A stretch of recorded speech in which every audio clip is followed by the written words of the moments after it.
আল্লাহ যাকে দেখতে পারে বেশি তাকে কষ্ট দেয়ও বেশি, দুঃখ দেয়ও বেশি। এবার আপনি একটু আপনার ঠান্ডা মাথায় ভাবেন তো, আমরা যারা বান্দা, নবী রাসূলও আল্লাহর বান্দা, তো নবী রাসূল কারা?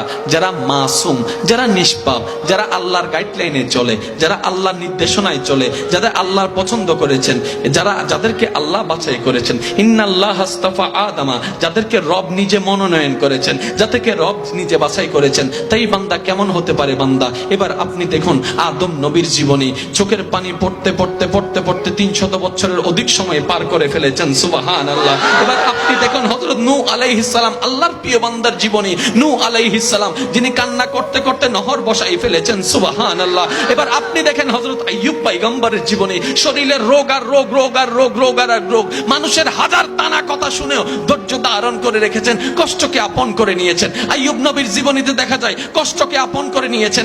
আদম নবীর জীবনে দেখা যায় কষ্টকে আপন করে নিয়েছেন। মূসা আলাইহিস সালামের জীবনীতে দেখা যায় কষ্টকে আপন করে নিয়েছেন। আরে ঈসা পয়গম্বরকে তো একটু খেয়াল করে দেখেন, যিনি নবী হিসেবে অনেক সম্মানী, কিন্তু বাবা না থাকার কারণে অনেক মানুষ ওনার মাকে নিয়ে অনেক কথা বলেছে, অনেক অপবাদ দিয়েছে, অনেক অপবাদ দিয়েছে, অনেক খারাপ কথা বলেছে, ওই এইরকম হাজার অপবাদ সহ্য করেছে ঈসা পয়গম্বর, ঈসা পয়গম্বর, কিন্তু অধৈর্য হয় নাই, ধৈর্যকে সাথে রেখেছেন। এবার কুল পয়গম্বরের সমস্ত নবী রাসূলের জীবনী দেখেন, সমস্ত সাহাবায়ে কেরামের জীবনী দেখেন, সমস্ত আউলিয়া কেরামের জীবনী দেখেন, যারা আল্লাহর প্রিয় বান্দা তাদের জীবনী দেখেন, কেমন জানি তাদের জীবনটা কষ্টে ভরপুর, দুঃখে ভরপুর, যন্ত্রণায় ভরপুর, অভাবে ভরপুর, অভাবে ভরপুর, অভাবে।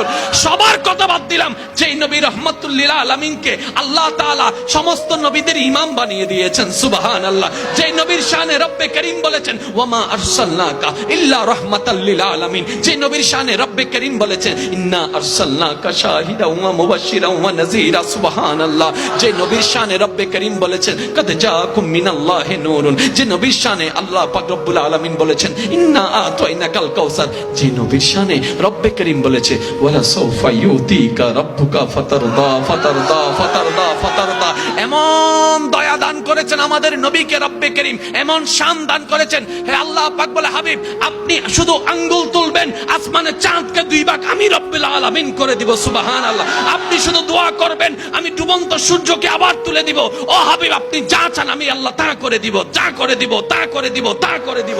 বাস্তবতায় দেখা যায় সেই নবী ক্ষুধার যন্ত্রণায় কষ্ট পাচ্ছে, ক্ষুধার যন্ত্রণায় কষ্ট পাচ্ছে, মক্কার কাফেরদের অত্যাচারে কষ্ট পাচ্ছে, তাইফের জমিনের অত্যাচারে কষ্ট পাচ্ছে। নবী রাহমাতুল লিল আলামিনের কাছে সকলের প্রশ্ন, ইয়া রাসূলুল্লাহ, যে পাওয়ার আল্লাহ আপনাকে দান করেছেন, চাইলে আপনি দিনকে রাত করে ফেলতে পারেন, রাতকে দিন করে ফেলতে পারেন। আরে আপনার ইশারায় চাঁদ 2 ভাগ হয়ে যেতে পারে, আপনি নবী চাইলেন কি না করতে পারেন। তারপরে এত কষ্ট নিলেন কেন? তারপরে কষ্টকে আপন করে নিলেন কেন? তারপরে ক্ষুধাকে আপন করে নিলেন কেন? তারপরে তৃষ্ণাকে আপন করে নিলেন কেন?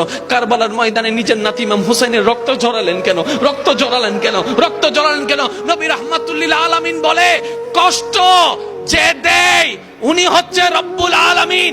কাদেরকে? দুশমনকে নয়, প্রিয় বান্দাদেরকে দেয়, প্রিয় বান্দাদেরকে দেয়, প্রিয় বান্দাদেরকে দেয়। আর আমি নবী হচ্ছে আল্লাহর প্রিয় বান্দাদের সবার শ্রেষ্ঠ। আল্লাহ আমাকে অথরিটি দান করেছেন সুখের জন্য, আমি সুখ নিই নাই, দুঃখটাকে বাছাই করেছি, কারণ আমি ইন্নাল্লাহ মা'আস সাবিরিনটা বাস্তব বলে আমার উম্মতকে প্রমাণ করে দেখাই দিতে চাই। উম্মত রে, জীবনে যাই আসুক রবকে ছাড়িস না, রবকে ছাড়িস না, রবকে ছাড়িস না। রবের রাজায় নিজে খুশি থাকবি, তুই ধৈর্য ধারণকারী হবি। যেই দিন তোর ধৈর্য রবের কাছে পছন্দ হয়ে যাবে, সেই দিন রব তোর সাথী হয়ে যাবে। আল্লাহু আকবার।